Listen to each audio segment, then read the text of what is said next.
93 Daydreamer Drive in Las Cruces. I have attached the letter to what I've given you, Mr. Butler. I wrote and presented at a commission meeting on July 13th, 2010, in which I requested information about the sole provider funds.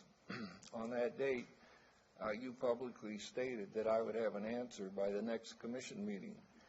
As of this date, I have not received an answer. So when might I get a reply in writing to my question? Yeah, Mr. Neeson, it's a very good question because I did remember that. I do remember that meeting, and I have to defer to county management relative to a response to you on that question. Brian, is there a answer to Mr. Neeson regarding that? Okay.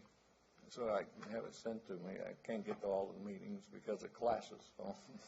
So, did you need a response now, or you just want to make sure that Brian sends you the... I'd like it in writing and sent to me. Okay. Okay. Thank you. Thank you. I see our legal counsel here raising an issue. John? Mr. Chair, members of the Commission, if Mr. Neeson wants to put a request in writing, we'll answer it under the Information or the Inspection of Public Records Act. However, a number of his questions ask for legal opinions, and the legal department does not represent, it represents the county on legal matters and renders legal opinions only to the Board of County Commission or to the county.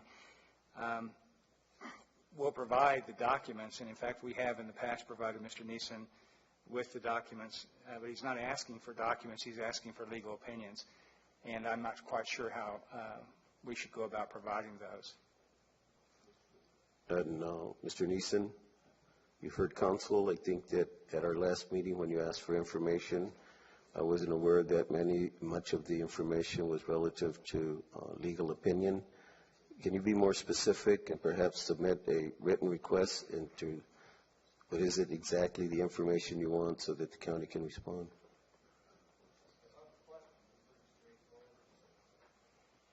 I did too, but that's why we have county counsel here to kind of like guide us through the maze. And if there is a request for information that does require legal opinion, perhaps absent of that information, would that suffice? Okay, because one of the questions that I had was about the county attorney findings and court decisions that would change the accountability for these funds. And that's probably something that you should sit down with Mr. Neeson regarding information that is available or not. I don't know. Mr. Chair, Board of County Commissioners, I should never sit down to offer legal opinions or legal advice to anyone other than my client. I'm governed by the New Mexico State Bar Rules. My client is the county. It's not Mr. Neeson. I will, though, for the board's sake, refer to his letter of July 13th. It asks how does the county circumvent the provisions. Well, first of all, the presentation that this board was given when we changed the processing of claims or what are claims under the Indigent Health Care Act, those questions were answered. So the answer to question 2 is the above statement is not true. And thirdly, he's asking for my legal research, which is, again, protected by attorney-client and work product, which I would strongly advise this board to never waive. It would set a poor precedent. If Mr. Neeson wants to hire counsel to give an opinion that we are somehow circumventing the statute, then he should be invited to do so. But I've advised this board in the past that I not, nor anyone from my staff, sit down with members of the public to render legal opinions. So how does a citizen get an opinion then from our elected representatives? Absent legal opinion, I think you can ask for information under the Public Information Act that is neutral and objective on its face. But when it comes down to privy information that the county has relative to legal opinions, I guess that's what counsel is saying at this point.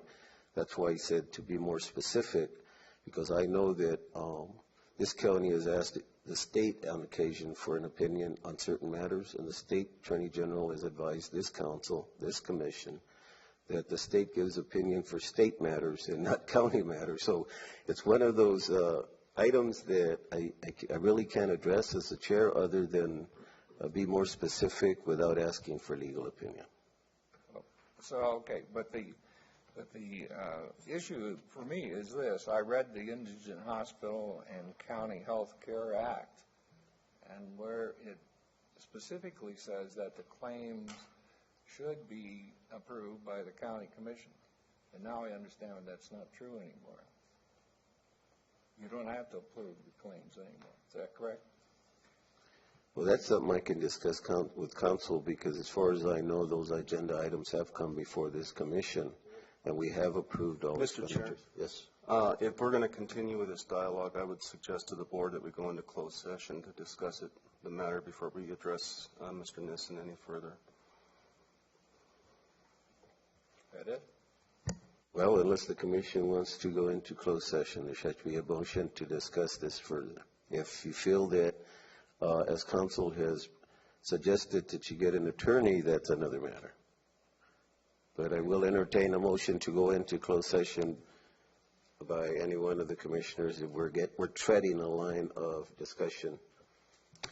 Well, it's amazing to me that I have to hire an attorney to just get an opinion from our elected representatives as to how this whole process has changed of gaining the sole provider funds in the hospitals and so on.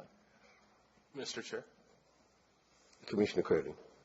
we discussed this in multiple meetings, and those minutes ought to be available for Mr. Nissen if he wants to get a copy of the minutes and the presentations that we've seen and things like that. Maybe that will answer the questions that he has. Thank you. Thank you, Commissioner Creighton. Mr. Chairman, I don't know how to time this, but we're way over 3 minutes on this piece of public input. Thank you, Mr. Williams. Mr. Chairman? Commissioner Perez. Just to dovetail what Commissioner Cradling said, and not to prolong the issue, can we please at least provide Dr. Nissen, the courtesy of providing him with the dates where this issue was discussed, so that, or for the minutes. I would like that to be a commission request. If we can give him the minutes of the meeting, allow him to review them so that he might be able to maybe sharpen his questions and do what council suggests. I think that would probably be helpful. And we certainly don't want to be obstructive. We kind of, how do we follow the guidelines and still provide you with the information that you need? We're kind of skating that. But I think if we can just provide him with those dates, the minutes are available online. That would be very helpful. So if I could make that request, Mr. Chairman, I would appreciate that assistance, and then we'll have a follow-up as required. And I think that's a good suggestion, Mr. Nissen. I appreciate getting that because, of course, we can't get to all the meetings, but I'd appreciate getting that so I could take a look at it and then maybe formulate questions. Okay. And if there's a consensus by the board on that request? Yes. Okay, fine. And then we'll leave it at that. Okay, thank you. Thank you, Mr. Nissen. Mr. Chairman, if I could clarify, we no longer keep verbatim minutes, written minutes. They're all online. So we can certainly, staff can put together a list of the dates where this topic was discussed, but then it would be up to Mr. Nissen to go online and watch the meetings again, because there is not a verbatim transcript to provide to him. And I think basically that's what Commissioner Perez was suggesting, and with the new technology, that is the vehicle of communication now. Thank you. Thank you. Okay, any other public input? Yes, sir.